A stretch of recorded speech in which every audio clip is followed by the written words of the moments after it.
I am ready, almost ready to drive to Staffordshire with Project Boris. Go! Stop, I've forgotten something.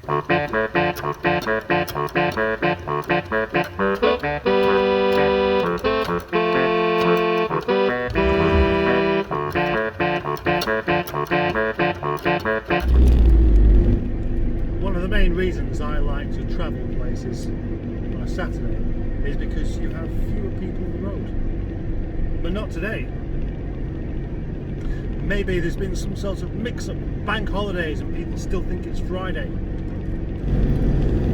There's a stranded vehicle apparently, but no indication as to which lane this vehicle is in. So, why is nobody in lane 1?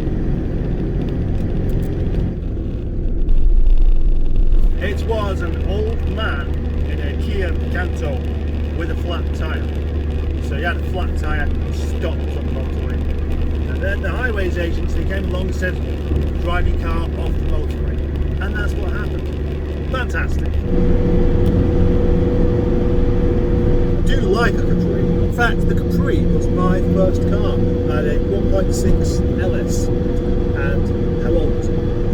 Not massive. Not as old as the cars I have now, but it was absolutely rotten. And it was a terrible car to drive. And it kept crashing into things all the time. Every time I went round the corner, the back end wanted to go a different direction. It was useless.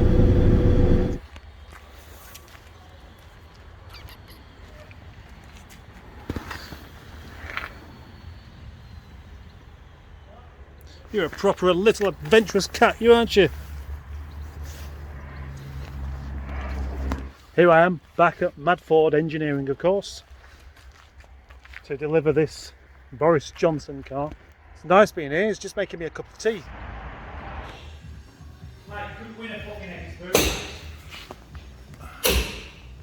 Yes, that's a rather nicely painted subframe, that.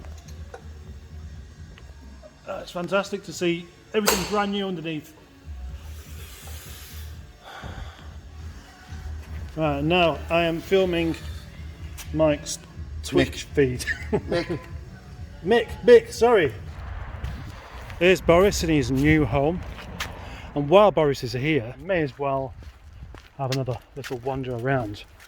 But remember, this is a Ford place, not a Rover place, which is kind of cool. Because all this time I've been driving Transitface around with a sticking caliper. My friend Mick here is actually going to fix it and put a new one on. Aren't you, Mick? I am. Thank you. Trying. Hey? What, how badly? Oh. You got about a mil left on them.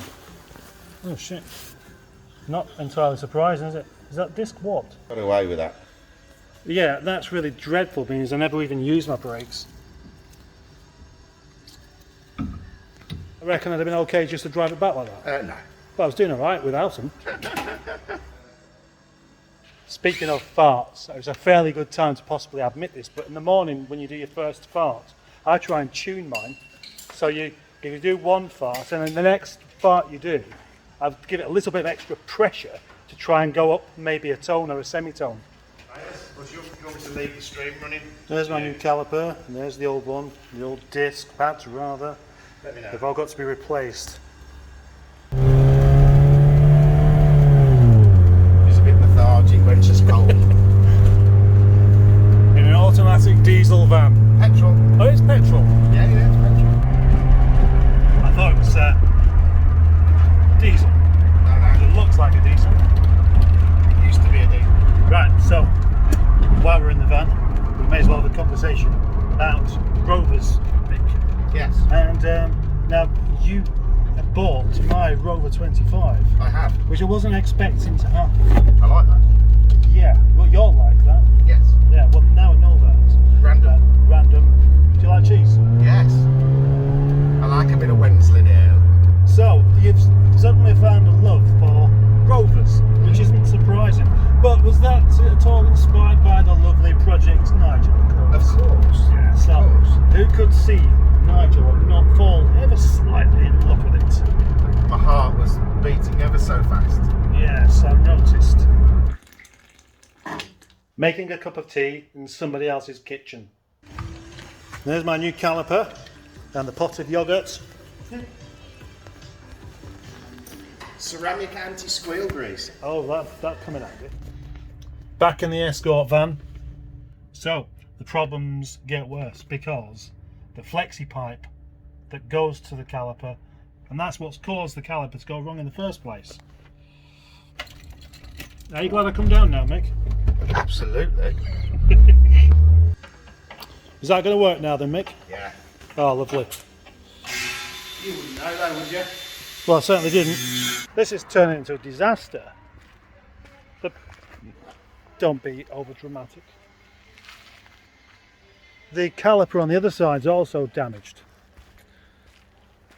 Took that wheel off, and whoever it was that put the discs on for the previous MOT before that hadn't done the hub back up, and apparently I'm lucky the brakes haven't completely gone. So it's actually quite difficult to say the right thing here, because I've been driving around in this truck that turns out it's a lot more dangerous than I realised because of some bodge job. As I'm still here, Mick's invited me up to see his man cave. Wow! Yes, it looks like a toy shop. Essentially it is, except that none of this stuff's for sale, I don't suppose. I'm going to have to come back down here quite soon. He's going to sort the other brakes out as well. Bit of an unexpected surprise, that. And also, I brought my charger with me, but I neglected to ask if I could borrow some of Mick's electricity. And now I've not got much left on my phone. So I don't think I'll be videoing on the way back somehow.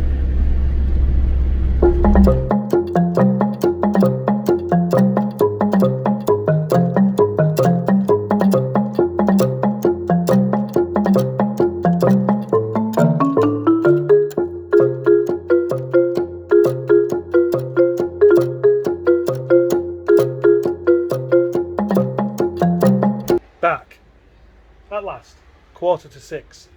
That was a bit of a longer day than expected, but I was only supposed to be going there to drop off Project Boris and having a brake caliper fitted while I was there. So to have all this run around with all these other bits, and I was driving all about around to Cannock and wherever else it was we went to go and find these other parts, wasn't expected. So I've got to say, Mick at Mad Ford Engineering is a proper cool bloke. He's been so helpful. He's bent over backwards for me today, so I'm very, very grateful to him indeed.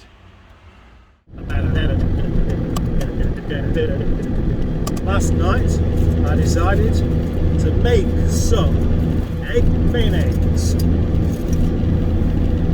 but I didn't get around to it, so a lot of cheese. You know, the only a fool breaks the 2-second rule that you're supposed to apply whilst driving, and very, very few people actually use that as any kind of guide to how close they should actually be. So what it means is that if you do use that, you can essentially end up at the back of your own traffic jam caused by other people. You know, you always see debris at the side of the motorway, buckets, ratchet straps. I once found a plastic dinosaur, and today I've just seen a door card. Yeah, a rear door card looked like from a Mark III Mondeo. That's a strange thing to lose on your journey. Just had a wasp flying around inside the cab, and I quickly opened the window to try and get rid of the thing, and then I remembered that last time I opened my window properly I'd set the card off and all the mechanisms to fix it. I must have fixed it properly, because now it works. I had a few actually, and really did like the shape of them. I like the interior. It's just not very nice to drive. And then, oddly enough, the last one I had a 2.8 injection that was of course rotten. And straight after that, an MG Montego, which was much faster and much more refined. And, you know, then at that point I thought, how come people like Ford so much?